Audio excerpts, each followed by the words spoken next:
अखबारों में कहीं ना कहीं जब पढ़े लिखे लोगों का जिक्र होता है तो इन सबके नाम तुम अखबारों में पढ़ते हो। ये हमारा सौभाग्य है कि आज ये हमारे बीच में और बहुत अच्छी अच्छी बातें हम लोगों को बताएंगे। अपने जीवन का अनुभव साझा करेंगे। आईसीएस के सभी स्टूडेंट्स जानते हैं, ब्रांचेस पर सभी स्टूडेंट्स जुड़े हुए हैं। आज एक खास दिन है हमारे लिए।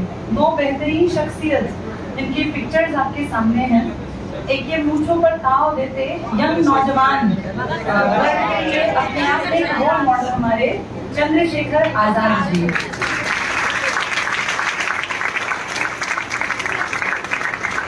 एक अपने अनुभव से जिन्होंने उस समय के भारत के नौजवानों को और जितने लोग थे समाज में, चाहे महिलाएं थी, बच्चे थे या कोई भी था, उन सबको जीने का एक अच्छी डायरेक्शन, एक अच्छी दिशा जिन्होंने हम सबको दी। और कांग्रेस के एक बड़े लीडर के रूप में जिनका नाम सभी लोग जानते हैं, लाल बहादुर। आज ही के दिन 23 जुलाई, आज ही के दिन दोनों का जन्मदिन है, लेकिन उम्र में दोनों के में बहुत फर्क था। ये आपको दिख रहे हैं, ये अनुभवी थे। 1856 में 1856 में आज ही के दिन इनका जन्म हुआ था। और आजाद जो कि क्रांतिकारियों के एक मान लीजिए प्रणेता थे, 1906 में जन्मे थे।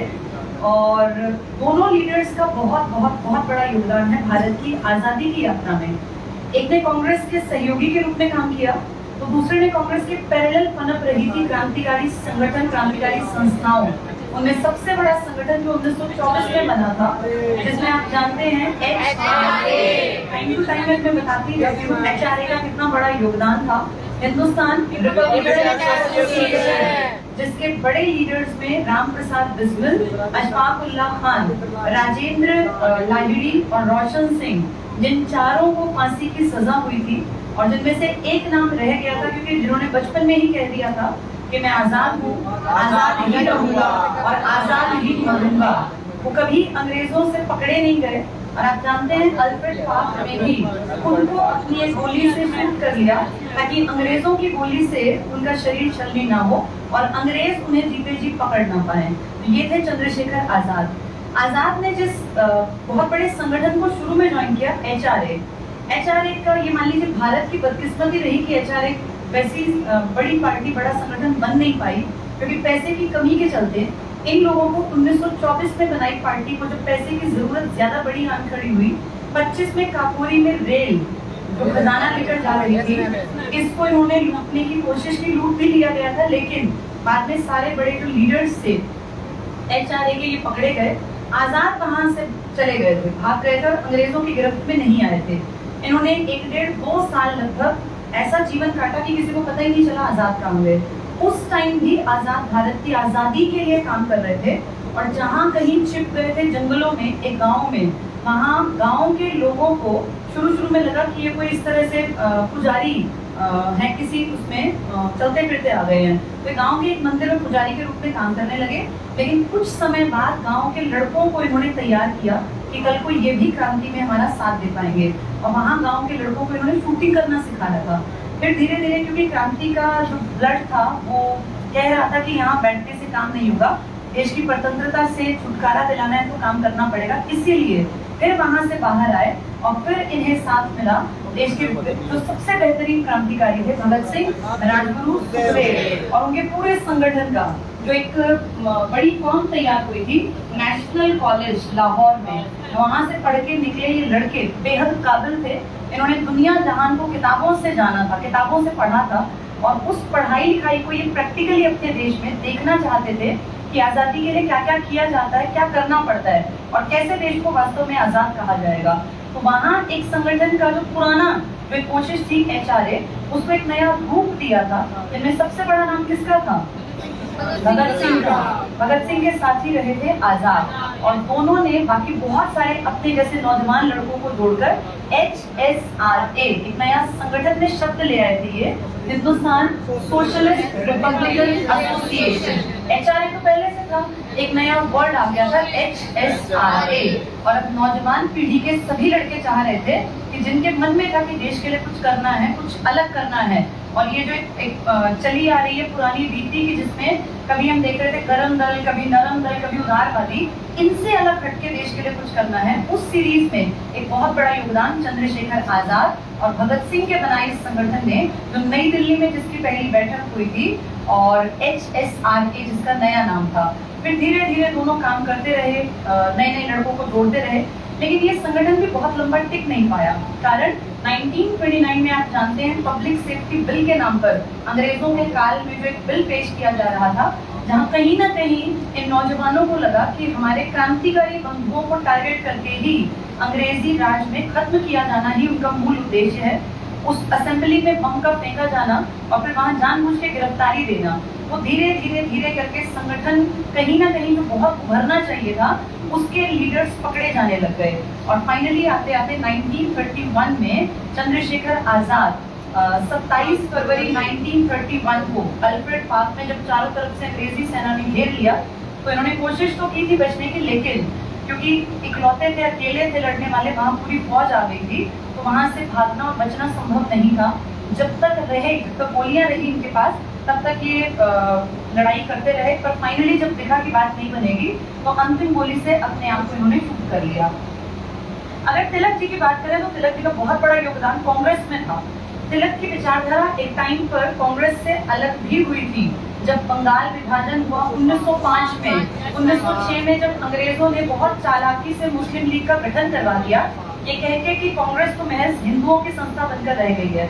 ये वही अंग्रेज थे जो पहले कह रहे थे कि कांग्रेस एक राष्ट्रीय दल है जिसमें अंग्रेज भी हैं, हिंदू भी हैं, मुसलमान भी हैं, पारसी भी हैं। और हम जानते हैं पढ़ने लिखने वाले लोग कि कांग्रेस को शुरू में कहीं ना कहीं अंग्रेजों का साथ मिला था, इसलिए स्टार्टिंग के इसके 4-5 अधिवेशन में कहीं पारसी हेड बनाए गए थे, कहीं हिंदू हेड बने थे, कहीं अंग्रेज भी हेड बने थे। जॉर्ज यूले का नाम हम सब जानते हैं। तो ये कांग्रेस जो सबकी संस्था थी साझे की, अचानक से 20 साल बाद अंग्रेजों ने इसको ऐसा दिखाया कि ये संस्था सिर्फ हिंदुओं की है, और मुसलमानों को अलग करने के लिए मुस्लिम लीग का निर्माण करवा दिया।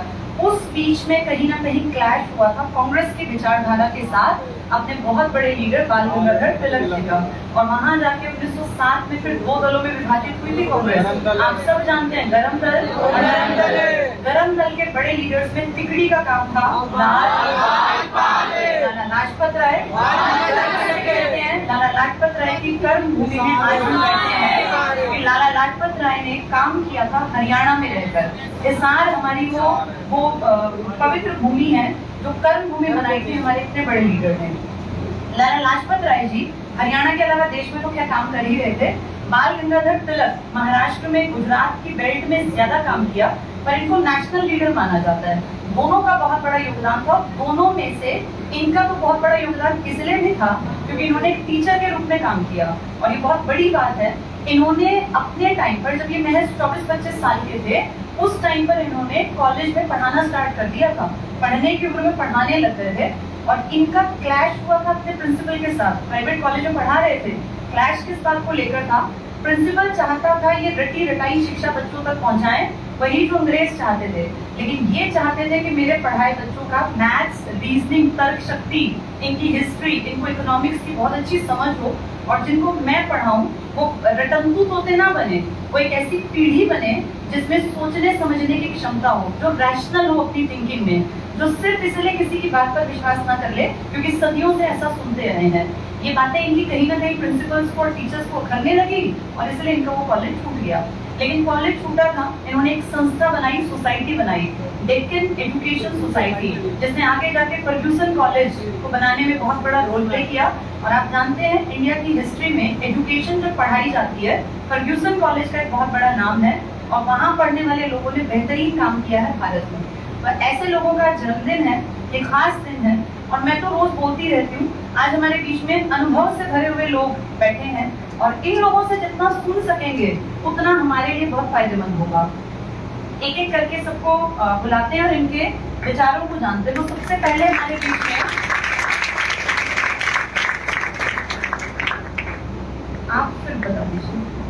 चलिए, सर कह रहे हैं थोड़ा सा फॉर्मल चीजें भी करनी है, तो पहले वेलकम कहते हैं, आप जानते तो हैं सब लोगों को, लेकिन फिर भी एक जैसे होता है कि फॉर्मल शुरुआत करने के लिए सर आइए, पीएम गॉड सर हमारे बीच में है।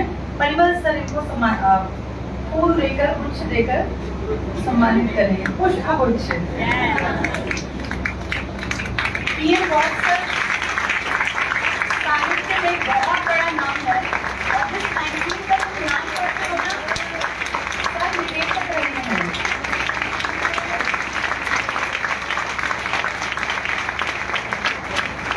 हरियाणा साहित्य अकादमी के डायरेक्टर रहे हैं सर। हरिगंधा मैगजीन पढ़ते हो ना, सर उसके डायरेक्टर थे। सर अभी आपको मौका देंगे, आपको सुनना चाहते हैं सारे स्टूडेंट्स। सुमन मंजरी मैम हमारे बीच में है। आप सब में से बहुत सारे लोगों का सपना है पुलिस में जाना।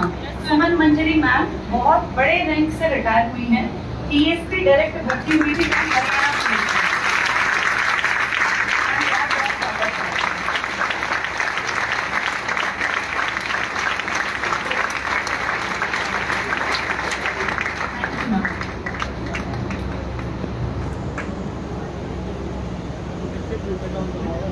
हमारे बीच में मनोजा जी हैं।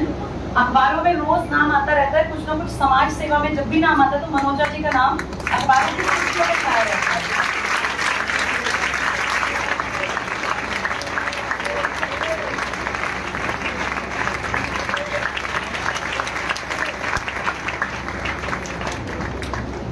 संजीव दीक्षित जी हमारे बीच में हैं। अखबारों के जानी मानी हस्ती हैं और बड़े नामी गिरामी अखबार में ये छापते हैं, वो इनके हाथों से निकलती हैं।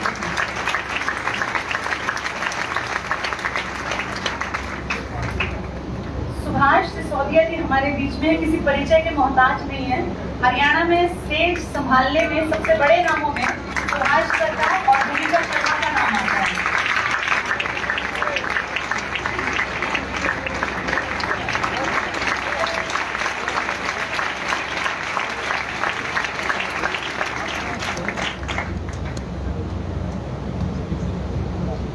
साहित्य से छोटा हो, ताली 2000 बजाओ।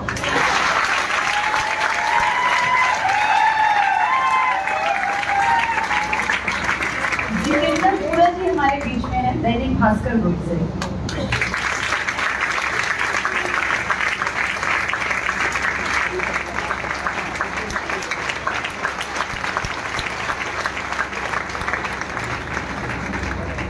गौरव जैन जी हमारे बीच हैं। जो किताबें तुम पढ़ते हो वो इन्हीं के पास से छप के आती हैं।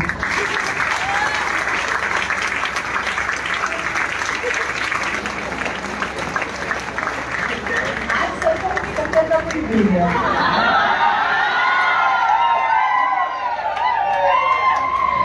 चलिए तो शुरू करते हैं, क्योंकि हम लोग जो है ना वो चाहते हैं कि आज हम कुछ ज्यादा बेहतर सीख पाए इन बड़े नेताओं के जन्मदिन पर।